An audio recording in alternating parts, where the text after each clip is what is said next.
Hello. হ্যাঁ বাদা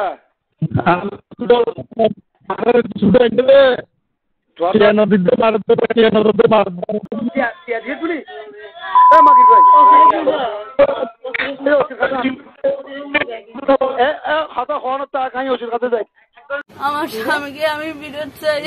আজ 4টা মাস গেছে, কোনো খবর কথাবার্তি কোনো কিছু।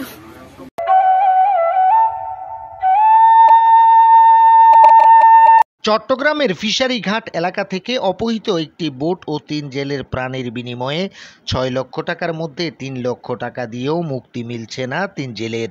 একদিন 2 দিন করে করে গত 4 মাস হয়ে গেলেও ফিরে আসছে না জেলেরা। এমনকি কিছুদিন পর পর এক একটা নির্মম নির্যাতনের অডিও পাঠিয়ে আরও শোক বাড়িয়ে দেওয়া হচ্ছে। ফলে তাদের পরিবারে বইছে কান্নার রোল। অভাব, দারিদ্র আর ভয়ে দিন কাটছে তাদের। স্বামী বেঁচে আছে নাকি মরে গেছে জানে না তার স্ত্রী। পারি না। এখন আপনাদের কাছে অনুরোধ আমার একটাই, আপনারা আমার স্বামীকে উদ্ধার করেন। আমার স্বামীকে আমি যখন ফিরত পাই, আমার বছর অনেক কষ্ট আছে অসুখ বিসুখ দিয়ে। প্রশাসন ভাইকে বলছি, তত্ত্বাবধায়ক সরকারকে বলছি, অনুরোধ করে বলতেছি আপনারা আমার স্বামীকে উদ্ধার করেন। আজকে 4 মাস হয়ে গেছে আমার আব্বু কিডন্যাপ করে নিয়ে গেছে ওরা। তো টাকা চাইছে আমার আব্বু আমাদের থেকে। আমরা হচ্ছে গরিব মানুষ, আমরা কিভাবে দিব? আমরা নিজেরাই খেতে অনেক কষ্ট। কোথায় নিয়ে গেছে? বর্মার দেশে নিয়ে গেছে আমার আব্বুকে কিডন্যাপ করে। তো এখন খোঁজ নাই, ইয়া নাই। আমার আব্বুকে বলে মেরে ফেলছে।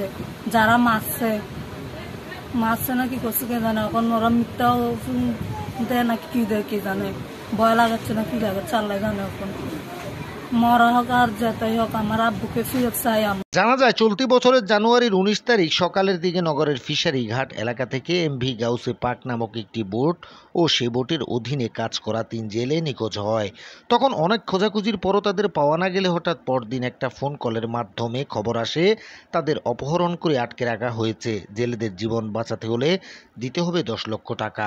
পরে বোট মালিকের সাথে অত্র এলাকার কিছু লোক যোগাযোগ করে জানান 6 লক্ষ টাকা মুক্তিপণ দিয়ে ছাড়ানো যাবে তাদের। কিন্তু ইতোমধ্যে 3 লক্ষ টাকা দিলেও যোগাযোগকারীরা কোনো খোঁজ দিতে পারেনি বোট ও জেলেদের। এ ঘটনায় বোট মালিক বাকুলিয়া থানায় 5 জনের নাম উল্লেখ করে আরও 5 থেকে 6 জনকে অজ্ঞাত আসামি রেখে একটি অপহরণ মামলা দায়ের করেন।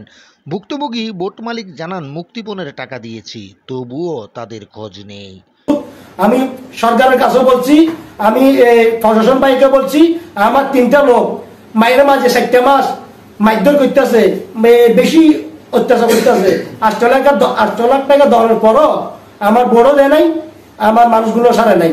অপহরণের মামলাটি আমলে নিয়ে তদন্ত করা হচ্ছে। ইতিমধ্যে 3 জনকে গ্রেফতার করা হয়েছে এবং দ্রুত বোট ও জেলেরা উদ্ধার হবে বলে জানিয়েছে বাকুলিয়া থানা পুলিশ। এদিকে স্বামীকে না পেয়ে কান্না যেন থামছেই না জেলেদের স্ত্রীদের। তারা বেঁচে আছে নাকি মরে গেছে জানতে চায় তারা।